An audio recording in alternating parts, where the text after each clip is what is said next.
What's up, YouTube? Mike here with PeoplesChoiceGaming, and today in Elder Scrolls Online, we're going to take a look at the last dungeon in the game. This is in Coldharbour, the Gates of Madness. This is the first boss I'm showing you here right now. He doesn't take too long to kill if everyone has good damage, but I want to show you one thing here. See right there, that blue channeling spell he did to me? Now, this is the first time I fought this boss. I didn't know what he was going to do. There's some different spells I might have been able to use there. The defensive stance might have worked there, actually, maybe to reflect the spell. Not positive with the channeling ones, but, he also could have got interrupted as well. But as you see, we killed him pretty quickly, so it's not going to matter much. He's a pretty easy boss.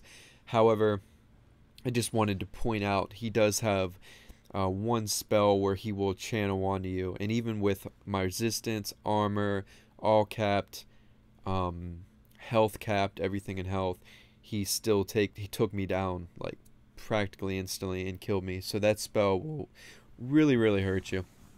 This here coming up is the second boss. I think in total there's 6 bosses in this dungeon.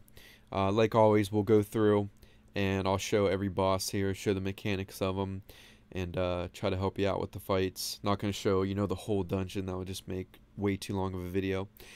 And then we will be taking a look at the veteran dungeons here soon.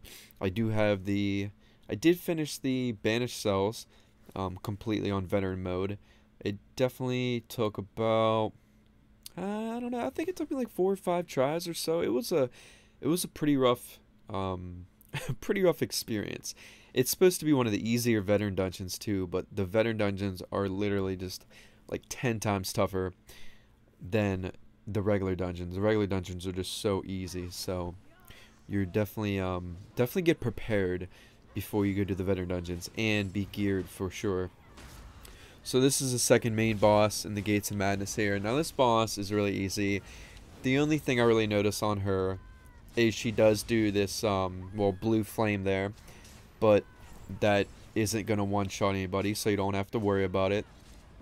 And then there's that channeling power that she does to me while I have her taunted, and that can be a little bit annoying because it's a pretty long disabling effect, and it's really not going to matter much. You're going to be able to finish the fight fine. However, if you did want to continue DPS and not be stuck in that disabling effect, which you see right now, you just kind of need to remember when it's going to happen, and a few seconds beforehand. You could always pop your what is it called, not defensive stance. Actually, I have it on my skill bar right now. I think it's called immovable. It's the ultimate for the heavy armor line. It gives you 1,000 spell resistance, 1,000 armor. However, it also makes you invulnerable from knockbacks and disabling effects. So that would be something that would most likely get you out of that thing she does where she has you locked in place. And the next boss coming up is basically, well, first you're going to go into a room here with a bunch of different ads, and after you finish these ads, a skeleton boss is going to spawn. He's pretty cool looking. You'll see him here in a second once we start burning down the ads. There he is. And he's really not too bad. He's basically just going to do regular attacks to you, and then he's going to do charges.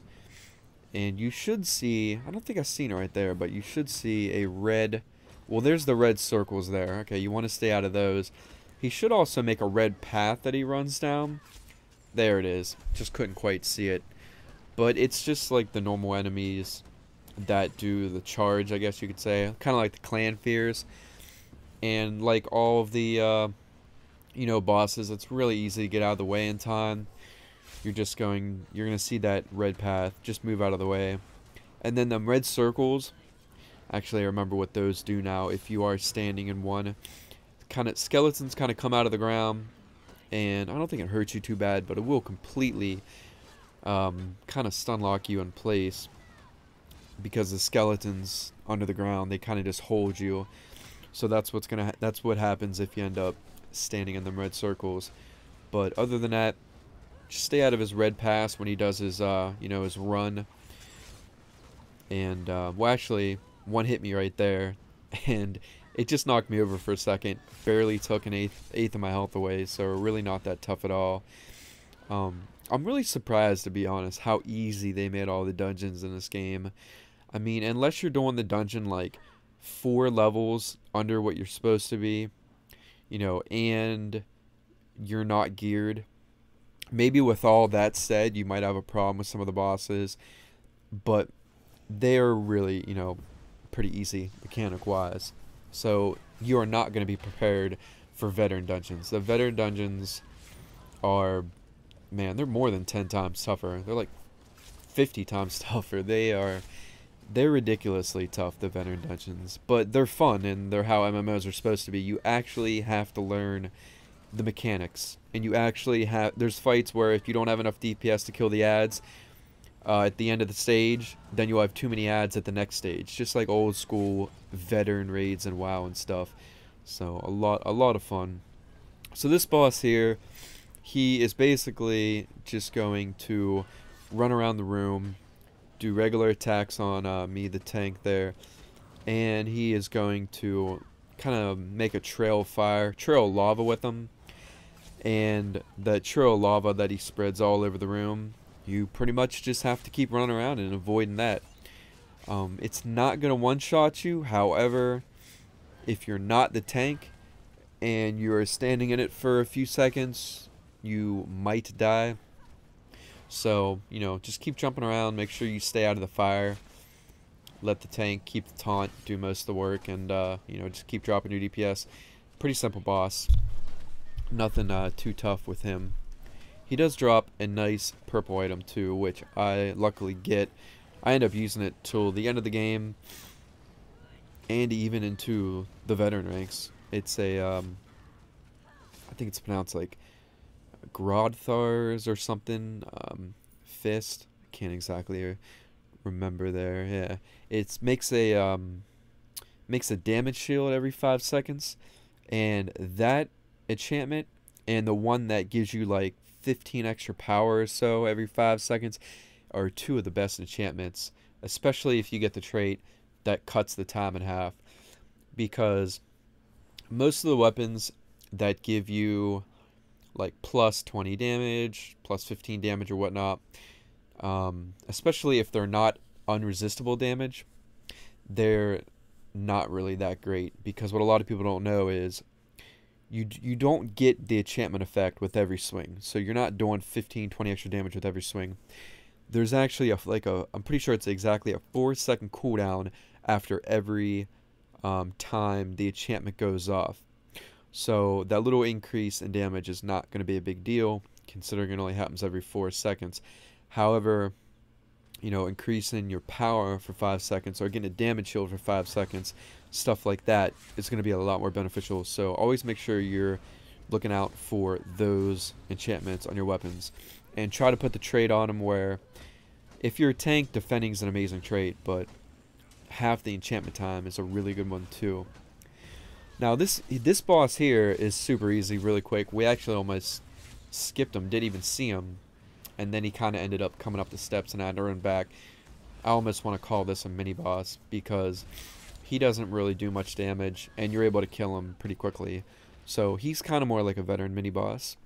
And after you fight him, the second to last boss is going to be the really cool looking winged dragon type boss.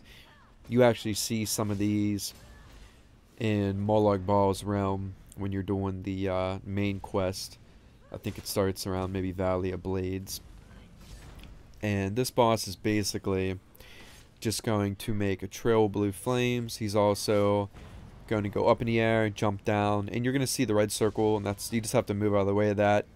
Now, I'm pretty sure the blue flames can do some pretty heavy damage, but that red circle that you see me not get out of the way of in time on some of them, that's not too bad. It just knocks you over. If you're not a tank, you might lose a little more than 25% of your health, but it's really not too bad. I would just worry about staying out of the blue flames, keeping distance, keep dropping DPS. If you're a tank, then, you know, basically just stay out of the blue flames. You really don't even have to worry about running out of that red circle every time, because like in most fights, that AoE is really not that bad. It's more or less the flames that are going to mess you up. And this boss I've done a few times now. For some reason he never drops anything, so I'm not 100% positive if this boss has a nice drop yet. But yeah, he hasn't dropped anything for me. And after you finish this boss, you will finally be up to your main final boss. Final boss for the final dungeon of Coldharbour for the game.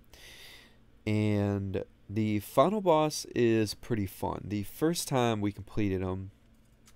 Oh, also make sure you check all around the edge of the room and all them little cavities in the walls there. You will find chests, so make sure you check in there. So for this final boss coming up, we defeated him quickly enough the first time, and we really didn't get to see anything too cool happen or anything you know, too crazy that one-shotted us. But we killed him a little bit slower this time, and he did get enraged towards the end. This is one of the first bosses I've had an enrage timer pop on. At least, you know, I'm pretty sure that's, you know, what it is. It just took longer to kill him, so it's just you know, a spell, a stage of him, you know, we didn't see before. And you don't really gotta worry about much at all for the beginning of the fight. Obviously, don't stand in that black circle. It's gonna make you pretty much stuck in place. It's got the skeletons on the ground again. Now, you're gonna notice here, see how Buddy's losing damage there. He's about to do make a big dome here, and it's really badass. Glass is gonna shatter, and I don't take damage because I'm inside of it, but if you're outside of the dome, you take a lot of damage. So when he does this big glass dome, make sure everybody runs inside. It should be it should be coming here any second. Pretty sure it happens on this fight. Should be this fight. There it is. There it is. Look how badass this is. Super badass spell. It's so sweet. My whole team is outside DPSing, and we've never seen that spell before from them. And they all died pretty much instantly from that spell. It's really cool looking though, so you know, I'm kind of glad we got to experience it. But when it happens, make sure you all get inside, and then you won't die. And that's the end of Gates of Madness for Coldharbour, your last dungeon. So make sure you, once you get to 50, make all new gear, get it to Veteran Rank 1 at least, and at least temper it up to blue, so that you'll be, you know, ready enough for some of the beginner veteran dungeons. Alright, please comment, like, subscribe. Catch you guys later. Peace.